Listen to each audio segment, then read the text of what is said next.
తెలంగాణ ప్రభుత్వం ఆదివారం రైతు భరోసా నిధులను విడుదల చేసింది. సిద్దిపేట జిల్లా నర్మట్టలో జరిగిన ఈ కార్యక్రమంలో సీఎం రేవంత్ రెడ్డి గారు తన చేతుల మీదుగా నిధులను జమ చేశారు. ఇవాళ లబ్ధిదారులందరికీ తొలి ఎకరానికి 6,000 రూపాయలు జమ చేయగా 2-3 విడతల్లో అన్ని ఎకరాలకు అందించనున్నారు.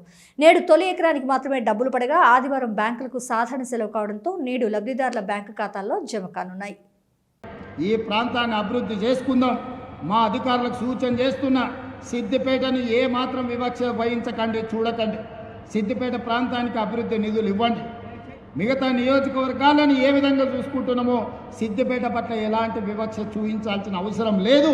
ఇది తెలంగాణలో ఉన్న శాసనసభ నియోజకవర్గం. 119 శాసనసభ నియోజకవర్గాలను సమాన దృష్టితో చూస్తాం. మాలాకటి వెనుకబడ్డోళ్ళము, ఆకలైనోళ్ళము, ఒంటిపూట తిన్నోళ్ళము, ఓ బుక్క ఎక్కువ తింటే మీరు కూడా అయ్యే ఇన్ని రోజులు ఉపాసం పండింటే ఇప్పుడు ఓ బుక్క తింటుండని మీరు కూడా జర చూడనట్టు ఉండరు. ఎందుకంటే మేము జొన్న రొట్టెలు కందిపప్పు తిని బతికిన వాళ్ళం.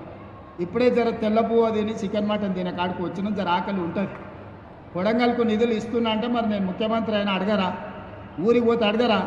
ఏం తెస్తావన్నా నిన్ను ముఖ్యమంత్రిని చేస్తుంది, మరి ఏమైనా తెచ్చినావంటే నేను ఏమైనా చెప్పాలి కదా. పిల్లగాడు దుబాయ్ పోతాడు పని చేయనికి, అమ్మనాయనం చూడడానికి వస్తే ఏమన్నా బట్టలు, అన్నదమ్ములకు బట్టలు అద్దాలు తెచ్చిందని చూస్తారా మీరు అందరూ? గట్లనే మరి పిల్లగాడు ఉపయోగపడి బయటకు పోయి ఎదిగిండు అని అంటే ఆడి నుంచి ఏదన్నా ఆశిస్తారు. ఏమన్నా చేసినా కానీ మీకు అన్యాయం చెయ్యను. మనందరం కలిసి బాగా పనిచేసుకుందాం. మీరందరూ అండగా నిలబడండి. ఈరోజు రైతు భరోసాలో భాగంగా దాదాపుగా 3,600 కోట్ల రూపాయలు మీ ఖాతాలో వేసినాం. మిగతా పైసలు కూడా 45 రోజుల్లో మీ ఖాతాలో పడతాయి. పోయినసారి మన దగ్గర నగదు ఉండే 9 రోజుల్లోనే 9,000 కోట్ల రూపాయలు రైతు భరోసా నిధులను మీ ఖాతాలో వేసినాం. మీ అకౌంట్లో ఒక్కసారి చూసుకోండి. మొదలుపెట్టి చివరికి 9 రోజుల్లో 9,000 కోట్ల రూపాయలు ఆయల్లో వేసినాం. ఆయల్లో ఉన్నాయి కాబట్టి మీకే వడ్డిచ్చినాం.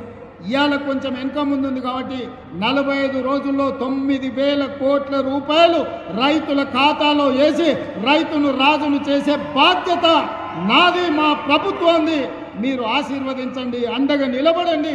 అభివృద్ధి పదం వైపు తెలంగాణ రాష్ట్రాన్ని నడిపించుకుందామని తెలియజేస్తూ మీ అందరి దగ్గర సెలవు తీసుకుంటున్నా. ధన్యవాదాలు మిత్రులారా.